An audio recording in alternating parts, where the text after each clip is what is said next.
지난밤에 돌아가셨습니다. 그 인간이 죽었다고요? 천벌받았네. 놈이 내 딸을 죽였어요. 상처는 깊지가 않아. 주저원처럼. 주저원이 뭐예요? Kali ini Minute akan membahas drama Korea yang berjudul Flex X Cop episode 4.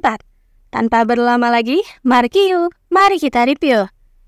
Penghilangan nyawa di ruang tertutup terjadi kala Yisu berada di sebuah galeri pameran lukisan. Sang senimanlah korbannya, yang sering disebut dengan Profesor Noh.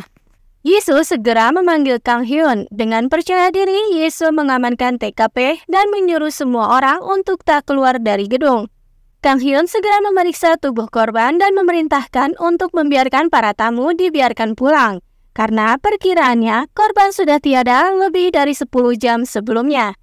Karena jenazah sudah kaku dan terdapat bintik ungu di lengan, Kang Hyun segera menginterogasi orang-orang terdekat sang seniman. Pertama adalah direktur galeri. Dia menjelaskan jika pernah ada sebuah insiden kecil, yaitu seorang pria tiba-tiba masuk menumpahkan cat merah pada lukisannya. Namun Profesor Noh melepaskan pelaku tanpa hukuman apapun. Direktur juga menjelaskan, mungkin akan ada banyak orang yang dendam pada Profesor Noh, karena sang seniman dikenal dengan temperamen yang buruk. Direktur juga menerangkan jika CCTV baru saja diganti kemarin, dan orang kedua yang diinterogasi adalah sang asisten, yaitu Pak Kwon. Yisu yakin jika pria itu adalah tersangkanya, karena pria itu terlihat mencurigakan. Kang Hyun lalu menanyakan tentang alibi si pria itu.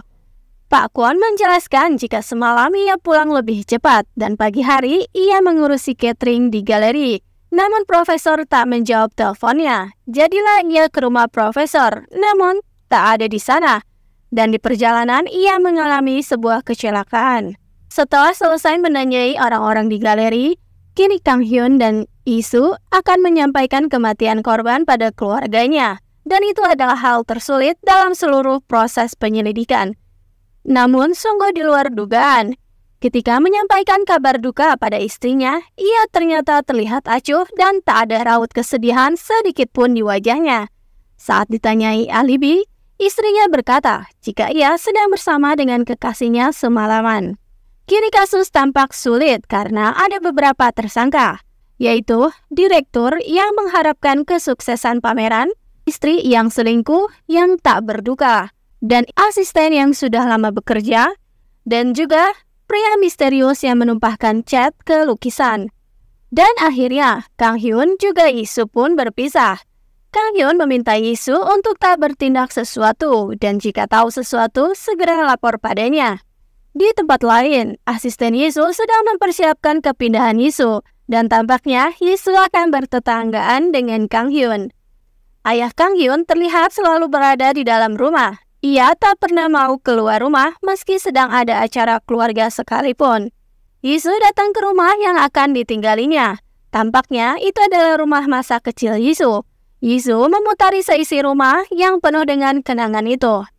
Di tempat lain, Jin Seungju menegur ibunya, berkata jika pasti ibulah yang sudah mengusir Yisu dari rumahnya. Padahal ia sudah meminta ibu untuk membiarkan Yisu. Ibu pun seketika mengamuk. Betapa menderitanya ia ketika ibu Yisu hadir di kehidupannya. Seungju pun luluh, hanya bisa menenangkan ibunya. Ibu Kang Hyun tiba-tiba datang ke rumah Yisu, nyelonong masuk dan memperkenalkan diri sebagai kepala desa di lingkungan itu. Ibu Kang Hyun begitu sangat baik dan ramah. Ayah Yisu diberitahu jika Yisu telah pindah ke rumah masa kecilnya. Ayah terlihat sedikit khawatir karena dengan pindah ke rumah itu lagi, ia takut ingatan Yisu akan muncul kembali. Ingatan apakah itu? Di rumahnya, Yisu mendapatkan sebuah mimpi yang sangat aneh di malam pertama kepindahannya itu. Dan pagi harinya, Yisu dan Kang Hyun sama-sama terkejut karena kini mereka ternyata tinggal bertetanggaan. Dan dengan terpaksa, Kang Hyun ikut ke mobil Yisu karena mobilnya mogok. Toh tujuan mereka pun sama. Di tempat lain, otopsi Pak No segera dilakukan. Yoon Ji-won mengemukakan hasil analisa perkiraan tewasnya korban dengan memperagakannya pada anak buah Kang Hyun. Pria itu tampak sedikit tercengang dengan segala tindakan Yoon Ji-won. Di tempat lain, Kang Hyun dan Yesu mendatangi asisten seniman lagi, dan Pak Kwon menunjukkan video ketika insiden penumpahan cat terjadi. Kebetulan Pak Kwon selalu merekam segala kegiatannya di sana. Namun ada yang berbeda dengan ucapan dari direktur galeri. Kemarin ia mengatakan jika pelakunya adalah seorang pria, namun dari hasil video, seorang wanita lah pelakunya. Wanita itu terus mengatakan jika Profesor Noh adalah seorang tersangka penghilangan nyawa. Keduanya segera mendatangi pelaku penumpahan cat, dan wanita itu menjelaskan jika Profesor Noh sudah dihukum oleh langit karena sudah menghilangkan nyawa anaknya. Anaknya kini telah tiada karena Profesor Noh sebagai mentor telah menjiplak hasil lukisan anaknya. Ibu dan anak itu sudah mengupayakan segala cara, bahkan menuntut sang profesor. Namun tak ada satupun yang percaya dan akhirnya malah berujung anaknya lah yang dituntut oleh profesor atas penjiplakan lukisan. Sedangkan untuk alibi si ibu, semalam ia bekerja di pemandian hingga jam 12 malam. Hingga akhirnya, Kang Hyun di kantor menetapkan ibu itu sebagai calon tersangka utama dengan sebuah motif yang kuat. Hasil otopsi sudah keluar, dilaporkan ada sekitar 3 tusukan, namun ada 1 luka tusukan di punggung, yaitu sebuah tusukan ragu-ragu. Akhirnya, tim membagi tugas masing-masing, sedangkan Yesu malah diminta untuk belajar saja. Ternyata, Yesu membeli lukisan yang telah dirusak dengan cat. Di sana, Yesu tampak tertarik dengan sebuah lukisan bertema hujan yang ternyata adalah buatan dari Pak Kwon. Kira-kira siapakah pelaku yang sebenarnya? Asisten, istri, atau ibu korban tersakiti? Di rumah, Yesu begitu ketakutan karena ada tikus di rumahnya. Segera ia menelpon Kang Hyun meminta tolong padanya. Selagi Yesu mendirikan tenda, ia meminta Kang Hyun berjaga takut tikus itu masuk. Yesu pun sedikit bercerita tentang masa lalunya. Jika dulu ia memang tinggal di rumah itu dan ibunya telah meninggal karena sebuah kecelakaan tertabrak mobil. Saat itulah ia baru tahu jika dirinya adalah seorang anak konglomerat. Keesokan harinya, Kang Hyun mulai memanggil istri dan selengkiannya.